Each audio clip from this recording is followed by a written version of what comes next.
আজকে আলোচনা করব প্রজেক্ট ম্যানেজমেন্ট ডিপার্টমেন্টের 4th ইয়ার। এছাড়া ফিনান্স এমবিএ ফিনান্স ডিপার্টমেন্টের প্রজেক্ট ম্যানেজমেন্ট যে সাবজেক্টটা আছে সেখানেও এই টাইপের ম্যাথ আছে। তো দেখো আমরা যে প্রশ্নটা তুলে রাখছি এটা 2016 সাল এবং 2021 সালে এই প্রশ্নটা আসছিল। তো বলা হচ্ছে from the following diagram find, বলছে নিম্নলিখিত ডায়াগ্রাম থেকে খুঁজে বের করো বা নির্ণয় করো the critical path and how long month is will take to complete the project। দুইটা রিকোয়ার, বলছে ক্রিটিক্যাল পথ বের করো এবং কত মাস সময় লাগবে এই প্রজেক্টটা কমপ্লিট হতে। এখানে ডায়াগ্রামটা খেয়াল করো, দেখো এখানে 1 থেকে 2, 2 থেকে 4, 4 থেকে 6 এরকম বেশ কিছু পথ এখানে আমাদের বলা হচ্ছে যেভাবে কাজগুলো সম্পন্ন করা সম্ভব। এ থেকে 3, 3 থেকে 5, 5 থেকে 6, এ থেকে 2, 2 থেকে 5, 5 থেকে 6 এভাবে আমরা বিভিন্ন পথে বা বিভিন্ন সময়ে কাজগুলো কি করতে পারবো, সম্পূর্ণ করতে পারবো। তো দেখো আমরা কথা না বলে সরাসরি সলিউশনে যাব। একদমই ইজি একটা ম্যাথ। তো রিকোয়ার এ, প্রথমে রিকোয়ার এটা দেখো, বলছে ক্রিটিক্যাল পথ নির্ণয় করো।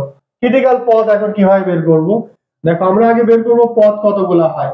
এখানে পথ 1, 1 নম্বর পথ আমরা বলতে পারি। 1 নম্বর পথ কিভাবে হবে? 1 থেকে 2, তাহলে আমরা বলতে পারি 1 থেকে 2, 2 থেকে 4, 2 থেকে 4, 4 থেকে 6, 4 থেকে 6 গেলে কাজটা শেষ হবে। এটা যদি আমরা প্রতীকের সাহায্যে দেখাই তাহলে এ থেকে সি, এ থেকে কোথায় সি, সি থেকে কোথায় এফ, সি থেকে এফ, ঠিক আছে। এখন কত সময় লাগবে এই সময়গুলা দেখো, সময়গুলা দেখো দেওয়া আছে।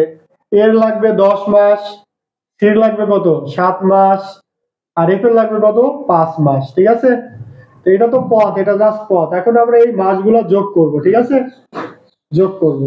তাহলে এই যে পথগুলো আমরা কি করব, এই হিসাবগুলো আমরা যোগ করব, এখানে যোগ চিহ্ন দিলেও হবে। আচ্ছা তাহলে মোট কত মাস লাগবে? এখন দেখো মোট মাস লাগবে আমাদের কত, তাহলে 12 আর 10 22 মাস, মোট 22 মাস সময় লাগবে এই প্রথম পথে। এবার আসো পথ 2,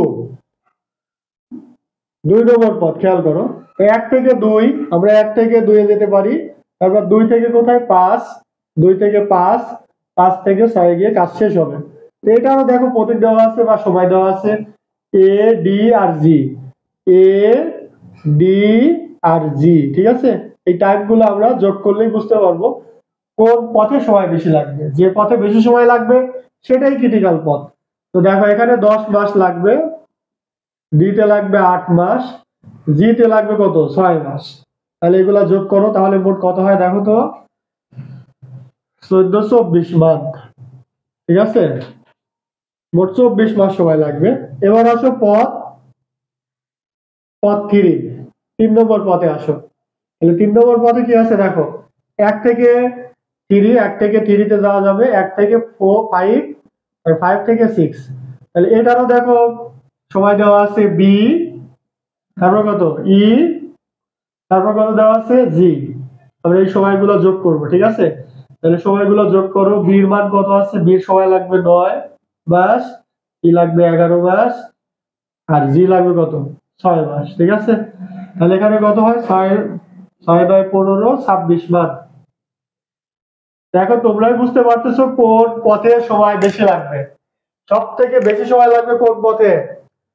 এটা 22 মাস, এটা 24 মাস, আর এটা হলো 26 মাস। যে মাসে যে পথে বেশি সময় লাগবে, বেশি মাস লাগবে, সেটাই ক্রিটিক্যাল পথ।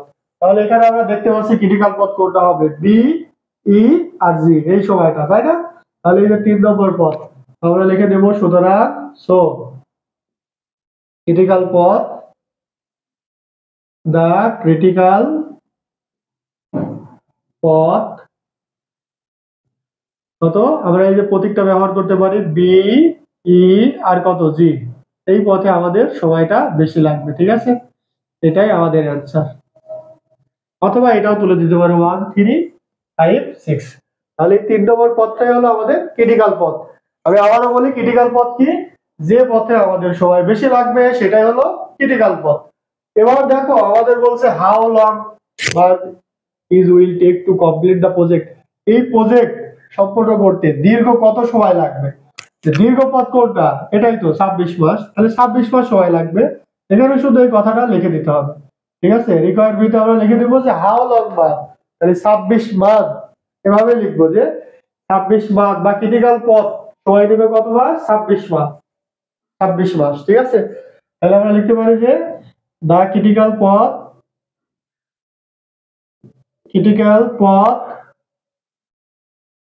উইল টেক কত মাস সময় নেবে? এই যে উইল টেক, ক্রিটিক্যাল পথ উইল টেক 26 মাস। এই যে সর্বোচ্চ হচ্ছে 26 মাস, 26 মাস সময় নেবে টু কমপ্লিট দ্য প্রজেক্ট,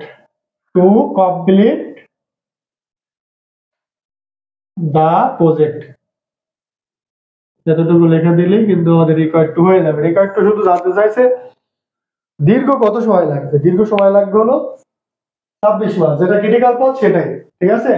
আরো সহজ করে বলি, ক্রিটিক্যাল পথটা কি হবে? যে পথে আমাদের প্রজেক্টের কাজ শেষ হতে সব থেকে বেশি সময় লাগবে সেটা হলো ক্রিটিক্যাল পথ। এখন এভাবে আমরা যতগুলো পথ হয় পথগুলো যোগ করার পর, মানে পথগুলো লেখার পর যে সময় দেওয়া থাকবে সময়টা যোগ করতে হবে। যোগ করলে বোঝা যাবে কোন পথে আমাদের বেশি সময় লাগছে। যে পথে বেশি সময় লাগবে সেটাই ক্রিটিক্যাল পথ। ওকে, এই ছিল আমাদের প্রজেক্ট ম্যানেজমেন্টের এই যে চ্যাপ্টার 5 এর ম্যাথগুলা। তোমরা ধারাবাহিক ক্লাস পেতে চাইলে অবশ্যই আমাদের পেজে ফলো দিতে হবে, এবং আমাদের যে অনলাইন কোর্সগুলা কিনলে তোমরা ধারাবাহিকভাবে ক্লাস করতে পারবে। ঠিক আছে, ধন্যবাদ সবাইকে।